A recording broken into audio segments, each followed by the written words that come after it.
നമസ്കാരം. പത്മാസ് കുസൈനിലേക്ക് സ്വാഗതം. ഇന്ന് എന്താണ് തയ്യാറാക്കാൻ പോകുന്നതെന്ന് വെച്ചാൽ കോക്കനട്ട് റൈസാണ് തയ്യാറാക്കാൻ പോകുന്നത്.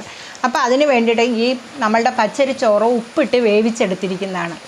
കാരണം എന്താ പറയുക, ചോറ് ഉണ്ടാക്കുമ്പോൾ തന്നെ ഉപ്പിടുകയാണെന്നുണ്ടെങ്കിൽ എല്ലാത്തിലും ഒരേപോലെ ഉപ്പ് പിടിച്ചിരിക്കും, നമ്മൾ പിന്നെ എത്ര ഉപ്പിടുന്നതിനെക്കാട്ടിലും.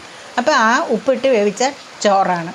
പിന്നെ ഇനി ഇതെന്താണ് ചെയ്യേണ്ടതെന്ന് വെച്ചാൽ, ചീനിച്ചട്ടി അടുപ്പിൽ വെച്ച് കഴിഞ്ഞു നമ്മൾ ഉപയോഗിക്കുന്ന ഏത് എണ്ണയോ അത് ഉപയോഗിക്കുക.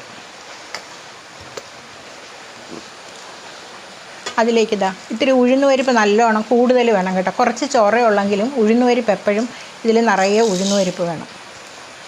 പിന്നെ അതേപോലെ ഇതിൻ്റെ എരിവെന്ന് പറയുന്നത് ഈ വറ്റൽമുളകളാണ്, നമ്മളിടുന്ന വറ്റൽമുളകാണ്. അതേപോലെ കടുക്. ഇനി ഇതിനെ നമുക്ക് നന്നായി താളിക്കാം.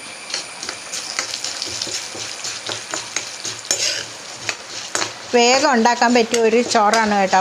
പല റൈസുകൾ നമ്മൾ ഉണ്ടാക്കാറുണ്ട്. ടൊമാറ്റോ റൈസ് ഉണ്ടാക്കാറുണ്ട്, ലെമൺ റൈസ് ഉണ്ടാക്കാറുണ്ട്. അതുപോലെ തന്നെ ഒരു വ്യത്യസ്ത വിഭവമാണ് കോക്കനട്ട് റൈസ്. അപ്പോൾ ഈ ചേരുവകളൊക്കെ നന്നായിട്ട് ഫ്രൈ ചെയ്ത് കഴിഞ്ഞു. ഇനി നമുക്ക് ഈ നാളികേരയിലേക്ക് ഇട്ട് കൊടുക്കാം. ഒന്ന് ചെറുതായിട്ടൊന്ന് ചൂടായാൽ മതി. ഇനി അതിലേക്ക് നമ്മൾ വേവിച്ച് ചോറിട്ട് കൊടുക്കുക. ഒരു ശകലം വേവ് കുറച്ച് വേണം വാർക്കാൻ കേട്ടോ ഈ ചോറൊക്കെ ഉണ്ടാക്കുമ്പോൾ. ഇനി ഇതിലേക്ക് കറിവേപ്പില. അപ്പോൾ നമ്മുടെ കോക്കനട്ട് റൈസ് തയ്യാറായി കഴിഞ്ഞു. അപ്പോൾ എല്ലാവരും ചാനൽ കാണുക, സബ്സ്ക്രൈബ് ചെയ്യുക, സപ്പോർട്ട് ചെയ്യുക. സബ്സ്ക്രൈബ് ചെയ്യുമ്പോൾ തന്നെ അടുത്തൊരു ബെൽ ബട്ടൺ ഉണ്ട്. അതിൽ ഓൾ എന്ന ഓപ്ഷൻ കൊടുത്തു കഴിഞ്ഞാൽ ഞാനിടുന്ന വീഡിയോസ് നിങ്ങൾക്ക് അപ്പോൾ തന്നെ കാണാൻ പറ്റും. Have A good day. Thank you.